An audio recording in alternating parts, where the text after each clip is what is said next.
Welcome to the Football Show on PLZ Soccer's YouTube channel. I'm Peter Martin. Alan Ruff and Tam McManus are here with me on the final Premiership preview show of the season on our Football Show, Ruffy. It's been a long one. I mean, Kerry's on tomorrow with you and Tam for the Saturday preview, but it's been a fair old season, and we're getting down to the nitty-gritty, which is quite simply a battle for fourth and the battle for relegation in the playoff. Yeah, I think when we started at the beginning of the season, we thought we were going to get this kind of excitement at the end, particularly Hibs Hearts, and obviously the relegation one is always a horrible time if you're a footballer, because you could be in the end of leaving a club if things don't go particularly well. But I think on the whole year's been great, and Scotland as well. Yeah, it's actually filled us with a bit of confidence, even yourself, Ruffy. Overall, I'm well aware that some people message us. Overall, as we approach the final game of the season, Tam, what's your overall assessment of it? I think that Celtic have been far and away the best team in the country, and I think they're going to confirm that next weekend when they win the treble. I think Rangers, started poorly and they've never recovered. They've done well under Michael Beale, but again they've not won the big games that they had to against Celtic. I think the rest has been pretty disappointing, to be honest. I think that Hearts looked as if they were stick-ons for third for a long part of the season. They had a terrible run, which cost Robbie Nielsen his job. Aberdeen put a run together, and it was just whoever put a run together when Hearts were toiling, and it happened to be Aberdeen. Fair play to them, they've secured third, and it's unthinkable, to be honest, that if Hibs go to Tynecastle and beat Hearts, that Hearts could actually finish fifth this season. I mean, they have got the third biggest budget, in my opinion, in the country. That European money that we all thought that could be a springboard for them to go and dominate and be third for a number of years and try and get closer to the old firm hasn't happened. And so they'll be disappointed. I think Hibs will be disappointed, but Aberdeen, I think over the piece, will be probably the happiest of all the kind of bigger clubs outside the Celtic Rangers. You can give us your overview on the season. What's your thoughts on the top and the bottom, and of course the assessment of the players that you'd like to see leave the club and some that you'd like to see coming in for the new season ahead? Are you happy with your team's performances? Let us know on the feed here on PLZ Soccer. I did mention it's the last of our football shows on the Monday to Friday. We do have one more next Friday, which is the Scottish Cup final preview of Celtic against Inverness. Kerry, Tam and Ruffy will be on tomorrow morning on the Saturday preview show, and for a change at the weekend, myself and Hugh McDonald will be on this Sunday 4 o'clock till 6, bringing you the half-time and full-time reports for what is sure to be nail-biting, to say the least, at the bottom end of the Scottish Premiership. I did mention in the preview that it could be a situation where we know the playoff place will play potentially Partick Thistle. Ruffy, am I being overly dismissive of Ayr United? No, I think Partick Thistle will be disappointed if they don't see this game through. They were very, very good in the first game. I think Ayr were minus a couple of players, which they've got back tonight. So they just need to go out and do a very disciplined job. Obviously if Ayr United were to score first, it would make it a wee bit anxious. But I think on the whole, that they've been the best team in the last month or two. Yeah, okay, what about the quiz? Here's the question for today. Name the last St Johnstone player to have won a Scotland cap. If you think you know, throw in the answer in the feed on our YouTube channel, and we'll give you the answer at the end of the programme. Name the last St Johnstone player to have won a Scotland cap. As well as the battle for fourth, we'll look at the playoff and the relegation situation, and something else that's caught our attention, which will be finalised over the weekend. Of course, Scottish Football Writers will be having their Manager and Player of the Year awards on Sunday night at the Doubletree Hilton. But we will know by the end of Sunday the top goal scorer in the Premier League. Kyogo has 25, Kevin Van Veen has 24, and Lawrence Shanklin has 24. There you have it. So if we get maybe someone finishing on a hat-trick, or Kyogo just getting the all-important goals against Aberdeen, then he would finish the season's top goal scorer. But fair play to Van Veen, Ruffy and Shanklin. They've kept themselves in the mix. Yeah, fair play to both of them. Obviously, Kyogo's with the team that's scoring the most goals, so you would think, being a striker there, he would be up there with them. I don't know off the top of my head what Van Veen and Shanklin would be if he never counted the penalties that they got. Kyogo doesn't take the penalties. So for me, it'd be Kyogo all day. I think he's had a fantastic season, very exciting to watch, and comes up with the big goals and big games. Yeah, so who do you think is going to finish? Kyogo. Kyogo. Who? Yeah, he just makes it up as he goes along. Kyogo, right, okay. He's delighted that Alfredo Morelos is leaving because Morales, exactly, when he joined he couldn't get his name right. Who do you think is finishing top? Listen, I think that Kyogo's maybe been a wee bit unfortunate the last couple of games. He's given more opportunities, hasn't he? And Kyogo's not had much game time, but I think that Celtic will play their strongest. I think they'll play a cup final team, against Aberdeen, so I think he'll play.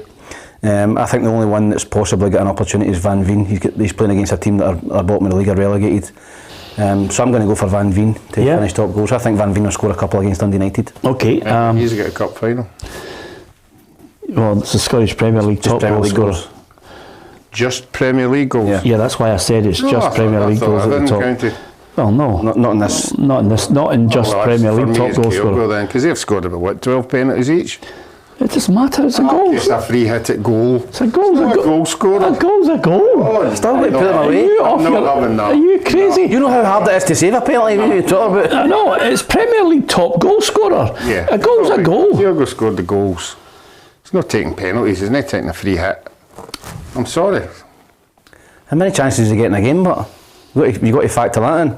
Yeah, absolutely. Listen, Van Veen at Motherwell, even Shanklin, who went through a wee bad patch through the season as well, but he still managed to get himself in the mix. Green tinted specs, get him off, Ruffy. Yeah, absolutely. And honestly, take the penalties away, they've only scored 10 goals. Now I know why the fish man fell out with you. You need to have a long hard look at yourself. Simple as that.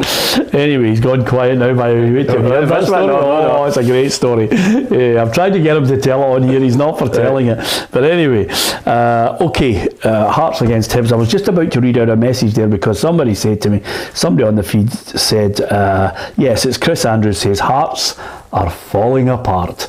Well, we're about to find out. Edinburgh Derby, Tynecastle, it's going to be bouncing. This, for me, and I think apart from the Cup final, it's right up. The Cup semi-final last year, you remember it was a belter as well. Yeah, it was a great game. But this is right up there, isn't it? Something at stake. I'm so glad there's something at stake, Peter. Hibs had to beat Celtic during the week. They've done that. They've kept themselves in the mix for 4th place.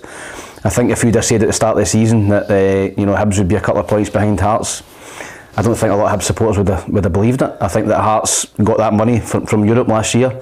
They started poorly because we're playing Thursday, Sunday. I did say in the show that once they were out of Europe, they would start to motor. They did do that after the World Cup break, but then they had a terrible run of form under Robbie Nelson. He paid for that with his job. So I think that Hibs, it's been a real season of transition for Hibs. They've lost big players for long term. Nisbet, McGeady, Boyle. There's three massive players that have missed large chunks of the season. Unfortunately, passing to the owner as well. Which was sad news for the club. So I think if Hibs, I think it's a free hit for Hibs. I think all the pressure's on Hearts. They've blown 3rd place. Surely they can't blow 4th place. Let's find out what's the mood in the Hearts camp. Out there watching them and speaking to the manager today was Patrick Mullen. I'm at the Orium speaking to Stephen Naismith ahead of tomorrow's Edinburgh Derby. It is a crucial game in the battle for top 4, but the main message from Stephen Naismith to his players is discipline throughout the 90 minutes.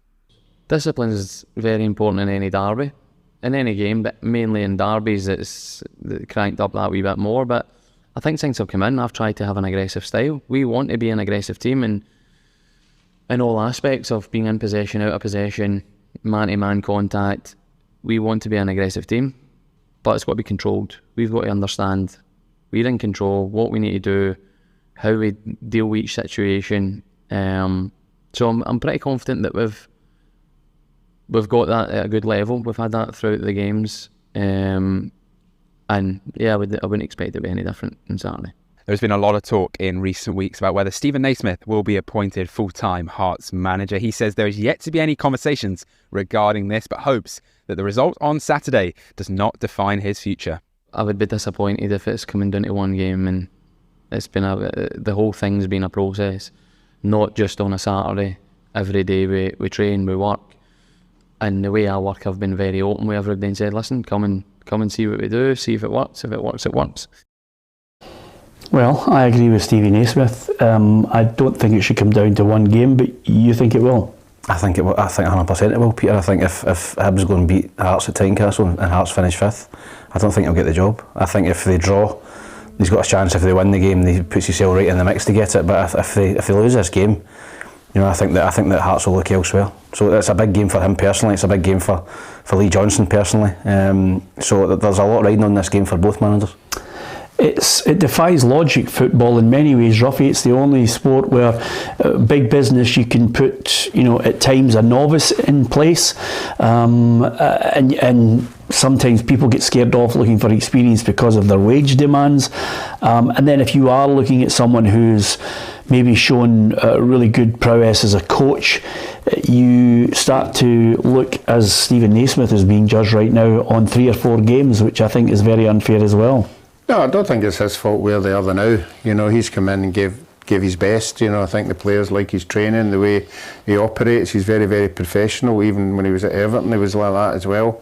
So he's been about, and I know there'll be other names thrown in there, but the trend seems to be just now in Scotland. If you're in there and they think you're doing all right, you get the job. We've seen it at St Mirren, St Johnson, and other clubs. Up Aberdeen, if the guy who's in there and the feedback is, although results are important, you want to be winning, but I think you should be judged on the bigger scale of things as well. Well, I always think if you've got a definitive person in mind that you think will take the club forward, then great, go for that person quickly and get it done quickly, so there's not a level of uncertainty. With regards to Stephen Naismith, okay, they're clearly allowing him to try and play himself into it with the team that he picks, the way that they play. Results are king, as we all know. But I like the way he wants his team to play. He wants them to be a reflection of his personality on the park, and he wants to be on the front foot. He wants to play aggressive football. He wants to play that high press. This is not his team. He's got to be allowed to buy his own players, and if they're going to back him, then come out quickly and say that, rather than this whole uncertainty. Yeah, I think the Hearts will have a short list of managers. Whether they're in a job at the minute or they're out of a job at the minute. I think they'll be doing due diligence to see who's going to come in the summer. But I think Stephen's in the driving seat. You're right. I take your point there. It's not his team, and I have been impressed with the way they've went about their business. I think a Hearts team, particularly at home, should be on the front foot. It's a wee tight ground. They've played there. Get crosses in, get caught. Put defences under pressure. And if you do that, then you'll get goals. So I think he's been very, very positive on his outlook since he's come in. They've scored goals, they've conceded goals, but they've been quite exciting to watch. So, but I still think if Hibs go there and turn them over, I think it's very difficult for him to get the job. I really do. Yeah, I think the other thing that we need to bear in mind, and quite a few of us, and I hold my hands up here, actually at times would go into press conferences and listen to Lee Johnson, Ruffy, and think, he's starting to talk in riddles. He's starting to sum up a game that I wasn't at, and then of course he came out with the classic absolute belter of a line, I'll need 5 transfer windows, and I looked at him that day and I thought, you'll be lucky if you get 5 games the way this whole game's going. Well, there was a stage in the season where Tam wasn't getting him 5 windows. He had them at the door. Oh, yeah, absolutely. There was a Pacific well, he's game. not the only one. I can't remember what game it was, but it was on the line. If he doesn't win this game, the fans will turn. I think it was the Hearts game at home that they won 1-0. Yeah, and that was a turning point. I mean, you have to say he has got the results. He's turned it around a wee bit. But I mean, the season lasts the whole season. It doesn't last the last third of the season. So if he wins against Hearts, obviously there's no problem at all. They'll love him. I don't think he's got any problem at all at the moment. Anyway. No. I think even if Hearts win, I think Hibs are. I think he'll be in Europe, so I mean that's the objective at the beginning of the season, be in Europe, but maybe not in the bottom competition, but the higher up one. But I think on the whole, I think the Hibs fans have came back. They're their numbers. That's what you want. That's what the board will be looking at. They must be doing something right for the stadium to be nearly full. Are they playing good football? Yeah, I think they are. I watched the game during the week there against Celtic, and they are playing good football. I think that Lee's it's taken him time to get his message across, I think, in terms of how he wants to play football. Listen, as I said, he's missing a couple of key players. Martin Boyle on that team would make such a difference. Aidan McGeady would make such a difference. We've seen him when he was fit. He was still quality. But they've got Eli Johan in there who's been a revelation. He's started the season poorly, in my opinion. I was critical of him. His final pass, his finishing. But he looks transformed now. He signed a long-term deal. Maybe that's given him a bit of comfort. He's settled in a wee bit more in Edinburgh. And you've got Kevin Nisbet who scored during the week as well. So those 2 players will cause Hearts a lot of problems. And I can see goals in this game. I think that there's no way Hearts are going to sit and play for a point at Tynecastle. No way. And I don't think Stephen Naismith would do that anyway, so they're going to go and attack Hibs, and Hibs need to win the game. So I've went for a wee bit of a gamble here, because I know that Ruffy's not going to go for goals in this game, so I've went for 3-2 to Hibs. 3-2 to Hibs? Yes. Have you put your predictions in? Because it's double points, you know that, don't you? Yep. Now, I was just going to say to you... down when I'm saying this. Well, don't worry about it, we're writing them down, okay. The other thing about it is, listen, Hibs have got to go to Tynecastle and they've got to win the game, and it's not impossible according to Lee Johnson. I've never once said a draw is a good result today, lads. So, you know, we always set up to go like that. We can beat Hearts. Like, they're a good team, but like, they're not unbeatable. And we're not unbeatable. You know, on our day, we're a very good side. If we're not up to scratch, we can be beaten. So, like, the focus is absolutely on the individuals and then the collective being at their very best in what's a really important game for us. This is not going to be one of those games where somebody's going to be cagey, Ruffy. No. He thinks Hibs are going to go to Tynecastle and win 3-2. What about you? Well, if you look at the two games in the midweek there was a catalogue of mistakes. You know, that losing goals, I don't think there was many great goals scored. They were off mistakes, and there'll be mistakes in this kind of game because the pressure's there. I just think Tynecastle being full of Hearts supporters, the pressure will be too much, and I think Hearts will win 2-1. You've got 2-1? Yeah. Right. You'll never believe this, Tam. This is incredible. I nearly fell off the chair when I heard you saying that scoreline there, because I look right now and this is my prediction for Tynecastle. 3-2 Hearts? 3-2 to Hearts. So one of us is going to have a huge swing in this double point. You both went for Hearts. I went for Hibs. Yeah, Tynecastle, I think, Ruffy. It's one of those situations. Well, exactly. You've got to get 3 correct scores. Yeah, absolutely. Mm-hmm. Well, listen, it's possible. Of course it is. How many points are you ahead? 22. 22. That's feasible. You could have a collapse. An interesting one. 3-2 I've got. What have you got? Norman says Hibs to win 2-0 with Hearts not scoring. Yeah, I don't know why I fancy Hibs, but I do. Yeah, Sausage Supper says 2-1 Hibs. Niall Kane 1-0 to Hibs, lads. Brian says Hearts 3-1. So it's and Hugh Scott 3-2 Hearts. Shanklin winner with a penalty, Ruffy. Yeah. And you know how penalties don't score. So it'll probably be... Well, what happens is if Shanklin scores in the last minute with a penalty, the referee will stop the game and say, look, the game's finished 2-2 because Ruffy doesn't think goals from the penalty spot count. They obviously count. Right. What I'm saying is if you're scoring more goals without the aid of a penalty, I think that matters. So basically, anybody who wins the Premier League top goal scorer, it's got to be an outfield goal for you. No, I'm just giving you my opinion. I'd love to know. I wonder if Cheryl could look and see how many goals I've scored without taking the penalties. Just out of curiosity, do you think Cheryl's got 3.5 hours just to satisfy your need? That's very good. Yeah, she's not that good. Kilmarnock, she doesn't get that much time. Kilmarnock against Ross County. Oh, this one, I'll tell you. I've got my definitive on this, having watched Killie, in midweek in a game that I knew for a fact I know Ruffy was going to pick in this game. Yeah, don't worry about this, by the way. I knew it for a fact. He's so predictable. Well, listen, before he says it, let's find out what was happening in the Kilmarnock camp with Kerry Pollock. Here at Rugby Park this afternoon, Derek McInnes is preparing his Kilmarnock side to take on Ross County here at Rugby Park on Sunday. But despite the variety of players McInnes has in his squad, he says as a manager he can only expect there's going to be some anticipation ahead of the big game. You can never really tell because there's clearly going to be nerves in the run-in in the last few games, but whether you're a senior player with 500-600 games under your belt or whether you're just starting out your career, I think it's natural for a manager to be accepting of those nerves of your players, and it's just important that once the ball rolls that those kind of nerves dissipate and you just concentrate on the game. And I think in the main we've had that. We've not been pitch perfect clearly in the last few games since the split, but a lot of the performances have been decent. We just need one big decent performance now on Sunday to try and get the job done. Despite the pressure on the Ayrshire side going into Sunday's game, Rory McKenzie says personally he had more nerves last season when they were looking to break into the Premiership. I probably found it mentally tougher last year with going to win. I think there was more, I felt last year there was more pressure. I've never experienced that. That was probably why. Usually it's been about staying in the league. Last year was trying to win a league, and that was different for me. So I would say last year there was more pressure on it. Don't get me wrong, this is just as big, probably bigger, but I felt good. I do believe we've got what it takes. Will Ross County stun the home fans here at Rugby Park with a win against Kilmarnock, or will it be the Ayrshire side that'll have the last laugh? We'll find out this Sunday. Kick-off is at 3 o'clock. Oh, it's going to be an absolute belter. I cannot wait for it. I have to say, it was so unique watching Kelly. They just came out of the traps. They were up for it.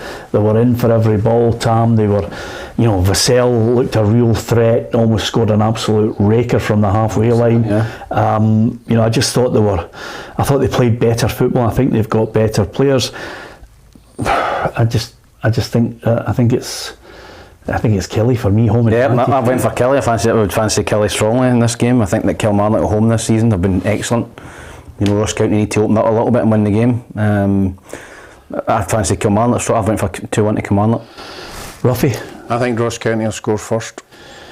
I think they'll come out the traps. I think Kilmarnock will get an equaliser. Yep. Hold on, Jan the Staggy. Press record here, because this is the bit where he lifts your heart and then he goes bang. No, I'm going to give it a bit of confidence. You're going to go for one each, aren't you? I'm going to go for a bit of confidence, because Kilmarnock will score and then they'll try and see the game out, which I think they will do, and it'll be one each. One each. I'm happy with that, because that gives us the chance. This is the move. This is the one. The move now, Tam, for us is a goal fest at Tynecastle, brings us right back into the mix. 2-1. 2-1. Yeah. Kelly 2, Ross County 1. What have you got? You got that? 2-1 to Kelly. And you've got a draw. You need it. You need the 10 points. Kelly will win. Kelly will win. You need the 2-1. You need 10 points. 5 points is not enough. No, I know that. But don't worry about that, Ruffy. It's as simple as that. And by the way, Cheryl's just said to us it'll take 3 hours to do that. She says, in the league, penalties scored, Van Veen 7, Shankland 11. 11. So he's only scored what? 12 goals. He scored 13 outfield goals. Scored 24. Come on, you're not having it? He scored 24. Well, hang fire. I'm delighted to say we're joined live now with Lon Shankland. Tell him to his face, Ruffy. You'd melt with it. Oh, well, I've seen him score some good penalties. Yeah, absolutely. Anyway, perspective. Right, okay. Well, I think Killy are winning Ross County in a playoff against Partick Thistle or Ayr. Oh, fancy Ross County. Sorry, Ruffy. Yeah. Bit of travel for the Jags, but they'll be there. Yep, okay. You think Ross County would see the Jags? If the Staggies were there, if you think Ross County were in the playoff, they'd beat Thistle? No, the way Thistle are playing now, I think they're very, very confident just now. Be interesting to see tonight score at Ayr and then a bit of better judgment. Yeah, okay, absolutely fantastic. Lots of people are giving us their thoughts on the game tonight, and of course on how they think it's all going to go with regards to the game between Kilmarnock and Ross County. Motherwell against Dundee United to avoid relegation. Here's the situation. Dundee United have to beat Motherwell and hope Ross County will lose to Killie, and the turnaround has to be an 8-goal deficit. So I think this one here, this one is really a case of this is Dundee United going hell for leather to try and turn it around and hope that there's a miracle somewhere. This is going to be the miracle of Fir Park if it happens. Jim Goodwin certainly, I think, is more realistic. We'll come back to Goodwin on that, but what do you think, Ruffy? Well, they haven't scored 4 goals for I don't know when. 7-0 Dundee United, 1-0 Ross County. 1-0 Kelly. Yeah, it's. I mean, the Dundee United midweek was just comedy cut. You know, the their goals back line was terrible. They were terrible. Obviously, Jim Goodwin would like a win, you know, with the owner being there, you know, and try and, you know, get a bit positive in the end of the season, but it's not going to happen. I agree with Tam. I think Van Veen will score, probably for the penalty spot, just to rub it in. Come along. So I went Motherwell 2-0. Motherwell to win 2-0. Yeah. Yeah. I've went for 3-1 to Motherwell. Yeah. Being to score 2 and hit the magical 30. Yep, I've got Motherwell 2, Dundee United 1. William Smith says Dundee United to win 9-0. And I don't know if you can hear that. That's the fourth can of Kestrel just being opened by William. Mad Dog. Always good for a noise up. Well done, William. I'm sure there's somebody who's decided to Somebody will put a fiver on that. A fiver on a mad one. There's somebody going a fiver on a mad twist, so it's not us, Ruffy. I've got Motherwell 2, Dundee United 1. You've got 3-1 the Well. 2-0. So we're all going for Motherwell. And Niall says, Matt Niall's a big Motherwell fan, he says 3-0 Motherwell, and he says a Van Veen hat-trick, which is interesting stuff. Of course, Motherwell, now I have to say, we put this out in social media, and I'll get your thoughts on it shortly. Yeah, you know what's coming, don't you? But anyway, listen, let's see what was happening at Motherwell. Patrick Mullen was there. Stuart Kettlewell spoke to the media this morning ahead of his side's final league game of the season. They take on Dundee United here at Fir Park on Sunday, and Stuart Kettlewell wants his side to wrap up the season in style. Players, myself and the staff want to cap off the season, and we're in front of our home fans, which is always a nice one at the end of the season, but it's a nice one if you've played well, and it's a nice one if you've won a game. I acknowledge the achievements over the last 3.5 months, 14 games, whatever it's been. I acknowledge that, but you know, there's no medals getting handed out at the end of it either. A victory here on Sunday would mean 7th place is secured for Motherwell, completing what has been an incredible turnaround since Stuart Kettlewell became manager here, but he believes his side are performing just how he expected. Within that is that it's functioning very close to how I had imagined. The run of results, I think I spoke to some of the guys after it on Wednesday, the fact that Motherwell find themselves only in my time, and I say this, I think Rangers only are the team through that 13-14 game stretch that maybe have a point more than us. I think we're maybe a point ahead of Celtic within that, which is terrific. It's great. Now, all Stuart Kettlewell was highlighting there was the fact that his form, the Celtic dads are not like that. I'm not happy. They absolutely went ballistic on it. But I mean, all he's doing is highlighting the fact since he came in, the Motherwell players have responded to him, and over that period, you know, they've won more points. Yeah, I think they've had a good season since he's went in there. Yeah, there's no doubt about that. The results improved, the players got better as well. You know, but I'm not agreeing with some of the people are saying. But the bottom thing is, they're a bottom 6 team. They've had a good season, but they're bottom 6. They were in danger of relegation, Ruffy. They're still bottom 6. The season lasts the whole season. Just out of curiosity. Whether you have a great last 3 months, and you've got to take the other months into consideration. He wasn't the manager then. The manager. I'm giving him credit. I'm giving him credit. What, in a backhanded style? I'm giving them a credit when he's went in, they were better. But you judge a team over the whole season, and they ended up in the bottom 6. Yeah, and he managed to get them away. I'm not disagreeing with that. Well, he managed to get them away from relegation, so you've got to actually say to yourself, well done. They've been challenging for the title if he was at the manager at the start of the season. You've done. Here, give us William. You ain't left in that Mad Dog 2020 for him. Let's find out what Jim Goodwin has to say. The other reason, as I said, you know, you've got an ambitious chairman there who is used to success in his own personal life and is not going to walk away from Dundee United. He's determined to put things right, you know, from his own point of view, but also for the fans as well. And there's a lot of mistakes that have been made. I think there's been a lot of learnings along the way in my short time here, but for the people who have been here longer term, I think they recognise that things need to be done differently. And I think that's what we'll take from this. You know, it is a disappointing moment, but it gives the club the opportunity to hit that reset button and to do things differently going forward. Well, I have great sympathy for Jim Goodwin because I think it's very difficult to change the mindset of people, because if you were summing up his season, it's been catastrophic. I mean, he just didn't get anything out of Aberdeen. He's come into a side which is not his side. He got 3 consecutive wins. People were starting to think, maybe he's got something out of a side of underperformers, underachievers, some people who were a waste of money. And he got something out of them, but then they all reverted to type. So, you know, will he get the job? Is it hinging on what he does in this last game? Does he get the job? I don't think it's hinging on this, Peter. It depends if Dundee United have got the money to get somebody else. I think if they've not, I think he's in there, he knows the players, he's experienced, I think possibly. But I think if you're a Dundee United fan, I don't think you'd want him to be a manager next season in the Championship. I think he's had ample time to get them out of trouble. You know, and they were, you know, they got themselves, as you say, the 3 wins in a row got them a little bit clear, but over the last 4 games have been dreadful. And I think the players have got to take a long hard look at themselves. You know, I've been in that situation before. You know, and they've got far too much quality in that dressing room to be where they are. And three managers can't be wrong: Jack Ross, Liam Fox, now Jim Goodwin, same pool of players, and they've not got a reaction out of any of the managers. Have got a reaction out of the players, so they've got to take a long hard look at themselves. But I think Jim's going to pay his job. I don't think it'll be the manager at Dundee United next year. Well, let me tell you this, I can draw a line in the sand and give you my opinion on it. It's not the manager's fault, it's the board. Structure is all wrong, clueless, rudderless. A recruitment policy which was absolutely verging on stupidity. That's where the problems lie. Yeah, I think he touched it there in the interview. He's obviously had discussions with the owner. You know, the owner actually knows what's going on more behind the scenes than we do. We're just going by what we hear. And it's not the first time somebody's come out and said something about what's happening behind the scenes isn't good for a club like Dundee United. But I just think they don't have the money to go out there and poach somebody else. You know, I think Jim Goodwin's been in the wrong place at the wrong time. In both in Aberdeen and Dundee United, I like him when I hear him talking.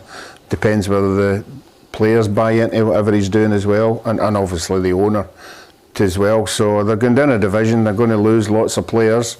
He knows the circuit up here, he knows the players that will be available for the championship, and I think that's what they should go with. Yeah, a lot of people on here saying, calm down, Ruffy. Ruffy has found a spine, or is he taking brave pills, says Brian. Good point, Brian, actually, one of your better ones for this season. And just a lot of people actually saying Ruffy's having an absolute mare today.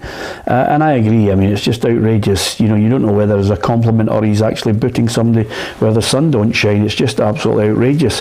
And he's saved his best. He's going on holiday, he's absolutely no. He is in holiday mode. If only he'd started this way, by the way, it would have been absolutely blistering the whole season, instead of that wishy-washy, maybe I'll give you an opinion. Vanilla ice cream, magnolia wallpaper, no, that's just the kind of guy he is. Exactly. And just Jimmy Duff. Be a columnist now, I'm just going to throw things out and just disappear. Well, knowing you as I do, you better get somebody to write it for you. Jimmy says Dundee United deserve all they get. I think they do as well for sacking two managers. I think that's a joke, they sack two managers during the season. I think sacking sacking the first one was a joke. It's 5 games into the season, Jack Ross. Yeah, the appointment of Liam Fox, who was out of his depth, was another catastrophe. But then they're going to get Jim Goodwin, who's had a nightmare at Aberdeen. I didn't understand that one. I was surprised at that one. But some of the players that they paid wages for, they're paying some big money up. It's outrageous. They are paying some big money up there, and they're hemorrhaging money down United, so it's a catastrophe for them going to the Championship, to be honest. And I have to say, having watched their defence, Ruffy, I'd have been in the dressing room fighting. I'd have been fighting with 3 or 4 of the players for their defending. Absolutely abysmal. When a manager's fighting for his job, the fans have paid good money, they're hoping that there's going to be fight at home against Kilmarnock to try and save them from relegation, and some of the defending was absolute. It was like Keystone Cops watching it. Yeah, you would have thought they wouldn't have been like that with Charlie Mulgrew there. I know Charlie was out for a wee while injured, but you thought he'd be organising.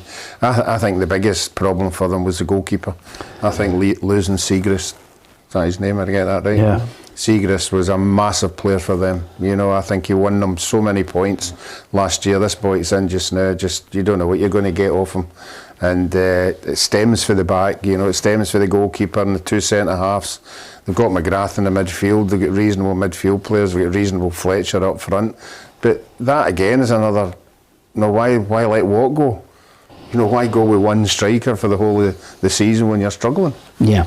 Well, there's a line on that as well, but let's crack on. Celtic against Aberdeen. Strange one, this. There's a whole. I think the whole thing starts off early on the Saturday. And 12:30 all the kickoffs. Martin O'Neill was at 20 to 11 walking up the Celtic walkway with the Premiership trophy. I mean, it's. I think they get former players or managers to come up and create the sense of occasion. Yeah, I think it is. It's very early to be starting. But in terms of this game, yeah, I think that Celtic, you know, they've tinkered with their team. I think that Ange has had a look at players over the last few games. He's learned a lot. I think he's seen players who he thinks, yes, going forward they're going to be good enough, and he's definitely seen players who he's thought, nah, not good enough. And I think he'll try and empty in the summer. I think he'll go with his cup final team. I think he'll go full strength in this game. This is his cup final team, and they want to put a show on in front of 60,000 fans there on the flag day. So I think they'll go full strength. There'll be no more messing about with the team, and I think they'll win the game comfortably. Alistair Johnson's going to play tomorrow. Aaron Moy won't play again this season. He's got an injury. Hak Shabanovic will be back for the cup final. And of course, again, all this, in the last 6 months, I've never read so many people suggesting that Ange Postecoglou is in line for a job. I mean, honestly, they've been tagging him with every job. For some. And with a few pundits desperate to give him a run down the road, but they clearly don't know what his ambition is. No, his ambition, I think he's done everything he has to do at Celtic, there's no doubt about that. If he's going to impress anybody, any bigger clubs down in England, he needs to do something in Europe. Yeah. He needs to go into Europe and a good group and take a scalp, and a good scalp, and then people down south, if it is down south, they'll stand up and take notice, because they're not taking notice of what he does up here. They just don't rate us at all. Well, yeah, absolutely. I agree with you, Robbie, 100% on that. Even Ange has clarified his position so far. Well, I'm aware of it because everyone keeps asking me about it, so it's not like... but as you said, it's happened in the past. I think I've been pretty clear that it's just not the way I sort of think and work. My priority right now is just looking at trying to make sure we have a special day tomorrow. We've got a big cup final coming up in a week's time. I'm not going to sort of sit there and sort of try and get distracted by things that are kind of fascinating for other people rather than myself. So that's where my focus is, and that's where it'll continue to be. Yeah, Ange Postecoglou, one of a number of people linked with the Tottenham Hotspur job. I think Brendan Rodgers, Luis Enrique was one you mentioned, Graham Potter. To be perfectly honest with you, Tam, who would want the Tottenham job? The Tottenham job is for someone who basically wants to kill off their career. It's Tottenham are the Sunderland of the 21st century. You want to kill your career off, become the manager there, because the board have got a plan which more often than not derails you, and then they don't have the same vision as the manager, and they certainly don't have the same ambition, and they've got a stadium there to pay as well. So you want to go to Tottenham, go there and know that you'll get the next couple of years, you'll get a right good tidy payoff, and then you'll struggle to get a job. Yeah, listen, I think that you can see the last couple of managers at Tottenham, Jose Mourinho for example, who's went to Roma and been absolutely amazing. Conte was a good manager before he came there. Conte's a winner, and he's a real pop at them when he left. It's a team that doesn't want the pressure of winning things. It's a team that just wants to get in the top four, and have a wee run in Europe now and again. They're no winners, and I think it's attractive if you want to go and fill your bank balance. And I think if Ange Postecoglou thinks I'll go down there and get 50 grand a week and get a 3-year deal, I'm made for life. Then if he thinks that, then fine, go to Tottenham. But if he's thinking about I want to go somewhere and make an impression, and he's said that he wants to go and make an impression at every club he's at. He's doing that at Celtic at the minute. He's winning trophies. Don't think he'll win anything at Tottenham. So it just depends, if he thinks, Spurs for me is one that will secure my future financially, or if he thinks, nah, not for me, I'll wait, I'll try, as Ruffy says, I'll try and get in and make a wee impression in the Champions League, or maybe get out the group stage, maybe beat a Real Madrid, maybe beat an English team, maybe beat a Man United or something like that, and so it's up to him. But I think there'll be clubs clamouring for him if Celtic start to make an impression in Europe. There'll be bigger clubs in Tottenham. Yeah, of course, Celtic, we all know how much money they've got in the kitty at the moment. They're guaranteed group stage Champions League. They'll have season ticket money coming in too, a new strip coming out, and of course the sell-on clauses for certain players. Jeremy Frimpong could be on his way to the Premier League. That would bring them a cut of the sell-on fee from Tierney as well. I mean, there could be a fair few quid coming into his coffers as well. Yeah, certainly.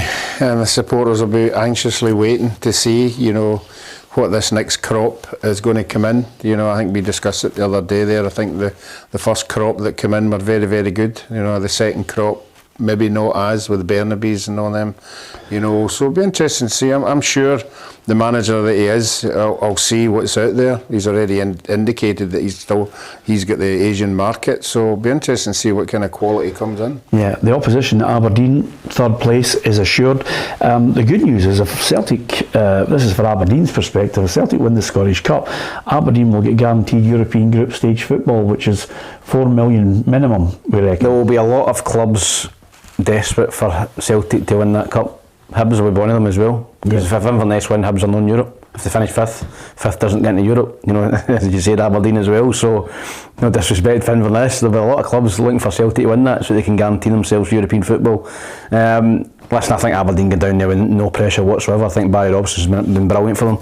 Great result during the week to clinch it. You know, they'll go down there, they'll enjoy it. It's a great stadium, a great platform to go and play if you're a player live on the TV, and you can go and enjoy it. But I think you'll see Celtic starting to burn their teeth a wee bit. I think they've took a couple on the chin in the last couple of weeks, and I think that Ange will play strongest team, and I think you'll see a more focused Celtic team thinking, right, we need to be at it for the cup final next week. But nice to see Leighton Clarkson and Graham Shinney back at Aberdeen next season, because that's the calibre of player I think Barry Robson would like at the club. No, absolutely. I think Graham Shinney would be an amazing signing. I think he's come in, he's an absolute leader of men. He scored 2 goals the other night. He's unlucky with the red card. He's been suspended. You can see that frustration coming out the other night when he scored the goals. But tremendous player, and the boy Clarkson as well at Liverpool. And I think that they'll be obviously never going to sign him. I don't think permanently. I don't think Liverpool would maybe let him go, but get him up on a loan deal. He took a wee while to get started, but I think Clarkson's finally hit top gear. Yeah, okay. Do you want to dwell on that one, Ruffy, or do you just want to let it go? Or we just move on? There's no point. Leave it. We're on the last day, and he's firing them out. He's firing out the wee pun, and you're not even noticing them now. No, I missed that. Okay, then. Wait a minute, let's rewind. No. Clarkson, top gear. All right, okay. You've got it. There you are, fantastic. It's only a couple of months to go, and I'll be just wheeling Ruffy around Strathclyde Park. It's Friday, Ruffy. Exactly. Friday. There you are. Good luck. You'll need to hold the club the other way if you're going to hit that ball. St Mirren against Rangers. Did we do a Celtic score? Did we do a prediction? Celtic 3-1. I've got. What are you? Celtic 2-1. Oh, 3-1 as well. I've went for. Have you? Yes. It doesn't matter as long as we gub him. You know, 60 points up. Rangers last league game before the big rebuild starts, and I think the Rangers fans are getting excited by the narrative that's coming out, and Michael Beale just has to deliver. We heard from James Bisgrove and John Bennett. They have to deliver the money for him to get the calibre of player he wants. Well, we haven't seen any of the money getting spent yet. All we've seen is, players being identified for down in England in the Championship. And as Tam mentioned earlier, it's something I said when Beale came in. That's the kind of player he'll be identifying. Players that he's identified while he was down in England with QPR. Guys that have come up against QPR and done particularly well. He's obviously thinking with Cantwell coming up, he's been very, very good. He thinks he can pick another 4 or 5 of them. And I'm not saying it's a gamble, because they all must be good players if they're in the Championship. I'm just waiting to see if there is any big money getting spent like the Tillman or somebody else. I think he needs a big striker. I think they need to pay money for a striker. They can't take a chance in somebody who's doing in the Championship and not doing well with Swansea or whoever. Well, I don't know why everybody's getting hit up, but he's got plenty of time. Yeah. He's got June to get players in, Tam, to get them ready, up to speed, working with the players that he's keeping. He's already said the Deadwood's gone. It's time in the next 3 or 4 weeks to spend money if he needs to. And if there's a couple of loan deals, if he gets a few golden nuggets out of it, all well and good. Yeah, I think he's got to wait until the season's finished. I think when players' contracts expire, usually near the end of May or end of June, whatever, and then he'll be able to get them in. But I think I agree with Ruffy. I think they need to sign 1 or 2 marquee signings where the fans go, right, we mean business this season. Yeah. You can't fill the team full of frees. It's okay saying, you picked up Cantwell's done well, but you're not going to get, every free transfer is going to be a hit like Cantwell appears to be at the minute. So he needs a big name striker, a big money striker, a £3 or £4 million striker, and he needs wide men. I mean, Fashion Sakala's probably the only one there who will maybe be there next season. There's rumours of other players leaving as well. So I think that in terms of him, I think they're going to need another 2 strikers, maybe another 2 or 3 wide men. The forward areas, I think, is the main areas that Rangers need to strengthen. Let's hear what the manager has to say. Adam Binney was there today. Thanks, Peter. I'm at the Rangers training centre this afternoon to speak to Michael Beale and Robbie McCrory as Rangers gear up for their final fixture of the season as they take on St Mirren at the Smizer Stadium on Saturday. Reflecting on his first year as a senior football manager, I think it's fair to say that Michael Beale is glad to see the back of this season. So look, this season's now done after tomorrow. Good riddance to this season, and we'll come back next year and we'll give it a real good go. And I think that the team at the moment is not having too many problems against anyone we play against in Scotland right now. It's just in the penalty boxes we need to be a little bit more ruthless. But in terms of general football and the level of our team, I'm happy. It's just, you know, you have to take your chances when they come, and that's a key part of my thinking. On Wednesday, Ibrox paid tribute to Alan McGregor as the veteran goalkeeper and Club Hall of Famer played his final match for Rangers at Ibrox. But taking his place potentially for next season is academy graduate Robbie McCrory. He was telling us that he joined the club at the age of 8 and had always dreamed of becoming the next Alan McGregor, and is confident that next season he can push for that #1 spot and make his dream become a reality. Possibly, but I think like even just coming through the academy, it was always, when I was young, I was 8 when I joined the club, and it was always who's got to be the next Alan McGregor. And it was like for me, it was like I've always I wanted to try and give myself the best opportunity to be that. So there's obviously more pressures that come with it, but I've been in the club long enough, and I just want to embrace every second. I actually don't see it as a pressure like playing for Rangers. I think it's a privilege. I'd much rather be at a club at this size that's got to try and win things than anywhere else. He's got to make a move for it the new season, Ruffy, hasn't he? Yeah, he's got to. I mean, I don't think he's done anything wrong. I'm quite impressed with him. I think everybody's impressed with him behind the scenes at training. He looks very, very good. It's a different jump, you know, come in, taking over for Alan McGregor. He's done particularly well since he came in there. I still think they'll go out and get a quality #1, and he'll have to fight for his place. Yeah, and they're up against the St Mirren side. Okay, didn't go according to plan up at Aberdeen. Aberdeen were at it. The Saints can't finish any higher than 6th after that defeat to Aberdeen. And I think, Stephen Robinson himself will be looking and thinking if they could finish with maybe adding another big scalp, in front of the home fans, that would be something to celebrate. Yep, they've beat Celtic this season at home, earlier in the season, and they'll be looking to do the Old Firm double at home. Been a long time since St Mirren beat both halves of the Old Firm at home in one season. So, listen, I think they'll go out, they'll have a go. I can see goals in this game. I really can. I think there'll be a lot of goals in this game. I think that Rangers... A lot of goals? Yeah, a lot of goals. I'm going to my prediction in a second. You're going to be thinking, oof. That's a lot of goals. Going to go whoopee. No, I think that St Mirren have got nothing to lose. They'll have a full house there, and they'll go and have a go. I think they've had a go in all the top 6 games under Stephen Robinson, but I think Rangers have got far too much quality. I think you see guys like Cantwell, who... he's like Ryan Kent except with an end product. I would liken him to him, and you can glaze by people. He looks very, very good, Cantwell, so far. But I think there'll be goals. I'm going to go for 4-2 to Rangers. What? 4-2? 4-2 to Rangers. I'll tell you right now, Tam, you are absolutely going for the trophy, and the trophy's a good one, by the way. I'm just going for it. I can't get relegated because Shuggles will go for one each, so I'm as well going for it. Yeah, 4-2 is going for it. Maybe 2-1. There's no chance of that from you, Ruffy, because you're just going to be conservative all the way to the finish line. Yeah, who are you going for, Ruffy? I've got St Mirren 1, Rangers 2. I've got Rangers 2, St Mirren 0. Yeah, honestly, I could read them all about every... Yeah, absolutely, I know. Boring. Exactly. Let's have a look at the table. Yes, let's have a listen to someone who's not boring. Kerry Pollock was out to see what Stephen Robinson had to say today. Here in Paisley this morning, the Saints boss Stephen Robinson says it's important that his side remember what a successful season they've had before they take on Rangers tomorrow. And like many other managers in the league, he's already started planning for next season, saying if they're not going to better their efforts, then they should certainly look to replicate what they've done in this campaign.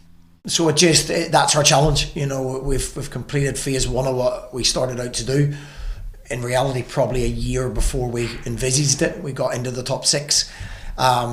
Injuries dictated that we didn't have the depth of squad. Maybe the Hearts game with 20 minutes to go, you put on another 2 fresh strikers, which early on in the season we had that option where Eamon Brophy and Alex Grieve coming on for Jonah and Maino. We had Ethan Urahan in midfield, and they've been 2 big losses for us, the 2 boys I mentioned. So now the challenge is, can we go and strengthen? Can we get the 4 or 5 players that will make us stronger and try and challenge for that top 6 place again? Because that's a hard bit to go and do it again. As for the game tomorrow, it would be easy for some players to down tools and look ahead to their summer plans. But Robinson says his side are more hungry than ever to achieve something that hasn't been done in a very long time. With this group of boys, the one thing I'm guaranteed is 100% energy, 100% commitment, and that'll be no different on the last day of the season. You know, fans will come. We hope we pack out the stadium. We hope they give them a game to remember, and our motivation is, you know, go and beat Rangers and Celtic in one season, which hasn't been done for a long time here. So that's certainly my motivation as a manager. We'll be setting out to beat Rangers tomorrow, not to go anything less. We want to win the game. I will change the team slightly, bring boys on that I feel deserve recognition and chances, but we'll be going out to win the game, no doubt. The St Mirren squad have already made history this season, but can they add to it tomorrow against Rangers? Kick-off is at 12:30.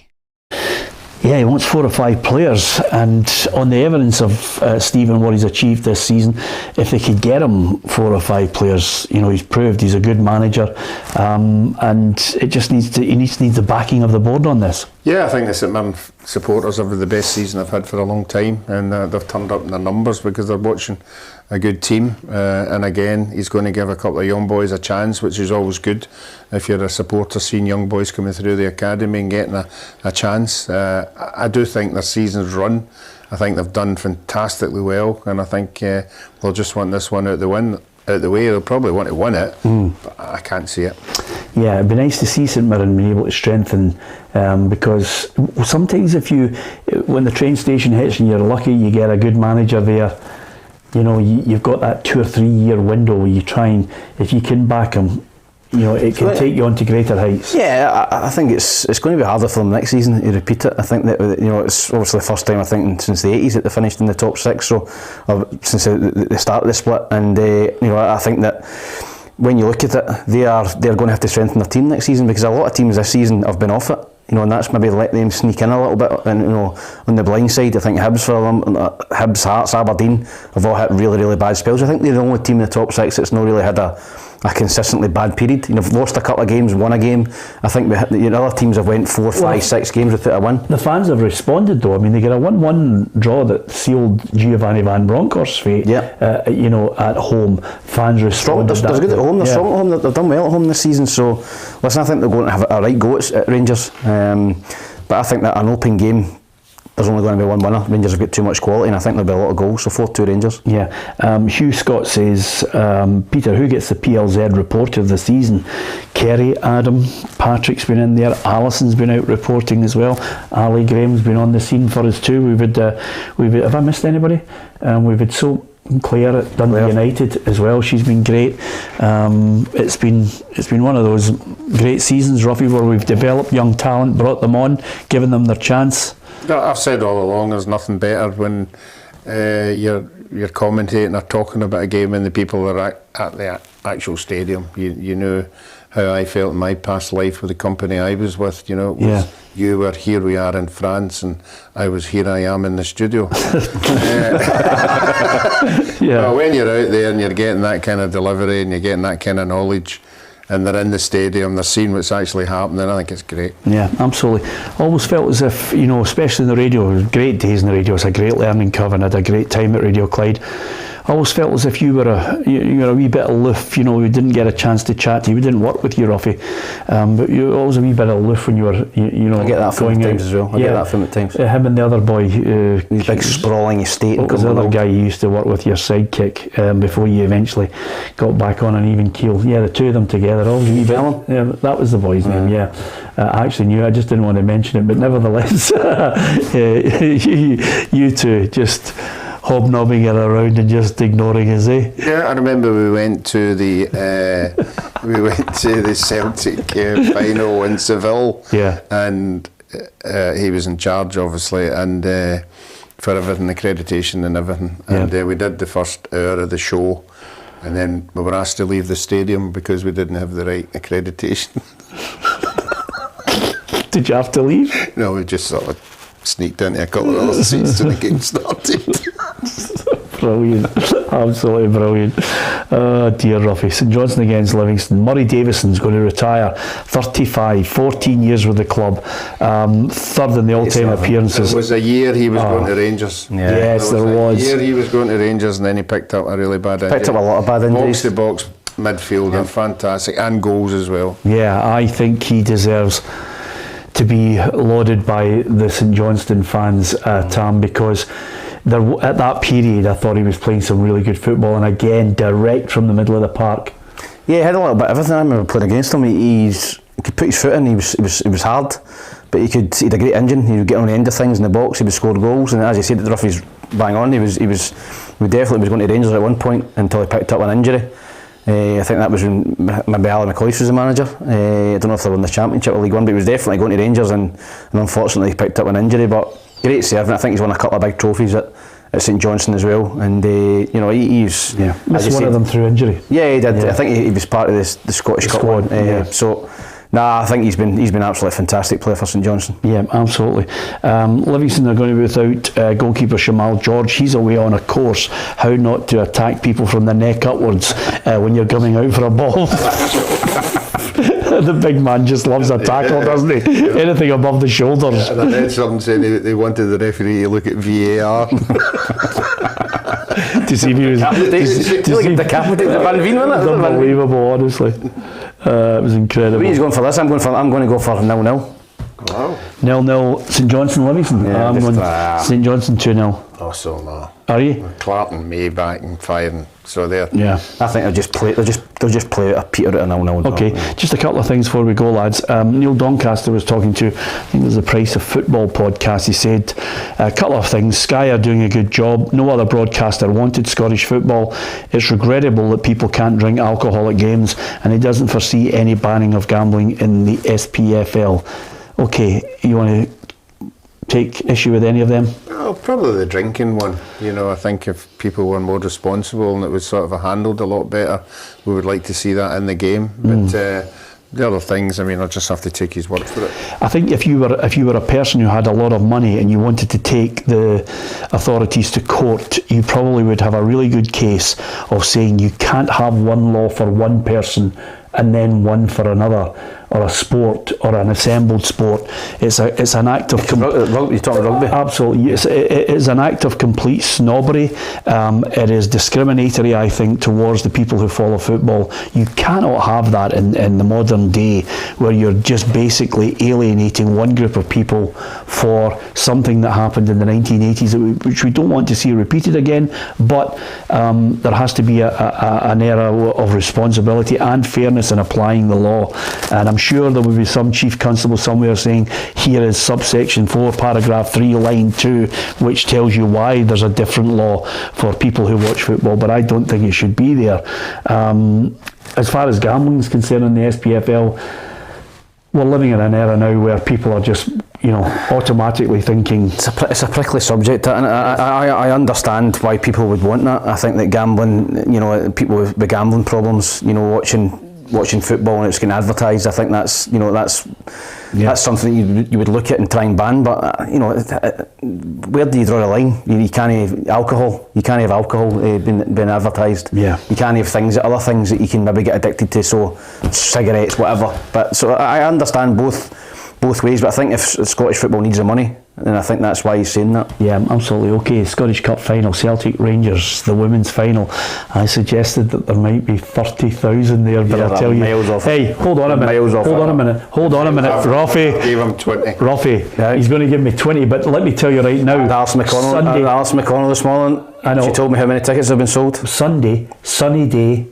Celtic Rangers hope for a top 6 is not playing. All of a sudden, take the kids out. Here's Fran Alonso, the Celtic manager. So everyone was talking about the Scottish women game, and then on top of that, you get the last day. You got the two Withampton, the two biggest stadiums in the country. With record crowds. For us, the second record crowd in a row. So over 20,000 people watching the games live, plus obviously in TV. It's incredible, really. If you asked me this 3 years ago, I will tell you that's impossible. Yeah, he's a passionate man. If you watch him in the touchline, Fran Alonso certainly brought a lot to the women's game, and let's hope for more of him next season. Malky Thompson, another great lad. No Malky, and of course, coach at Hibs, youth coach at Hibs. Malky. Not only that, this will be his last game before he goes back to the academy at Rangers. What a way to sign out for him. Rangers and Celtic games, as you know, in the men's game, it can go either way, and it's about what team is going to go out there and have the majority of their players playing well at the one time. And I think if we do that, I think we've got a fantastic group there. We've got plenty of choices to choose from, and how we're going to play and who's going to play. So really looking forward to it. I know the girls are up for it, and this morning's training session again was high intense attitude about the players, and it was more about kind of calming things down a bit. Who's winning it, Ruffy? Oh, this is a close one. I'm going to go for, I think, Celtic. Just?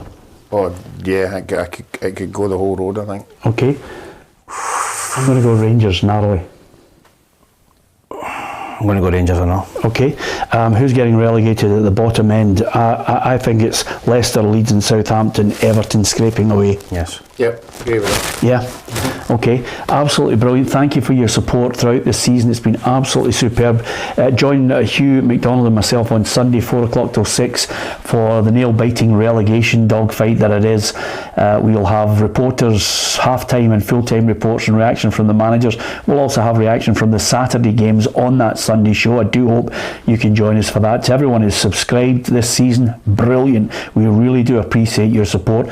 Tam and Ruffy will be with Kerry at 9 o'clock tomorrow morning, previewing the weekend's games, and of course they're having a wee quiz with each other. I wonder who has a whitewash in the quiz. We'll find out tomorrow. Ruffy's been absolutely rank rotten at the quiz over the course of the season, but you can find that out 9 o'clock tomorrow morning. They're head to head once again.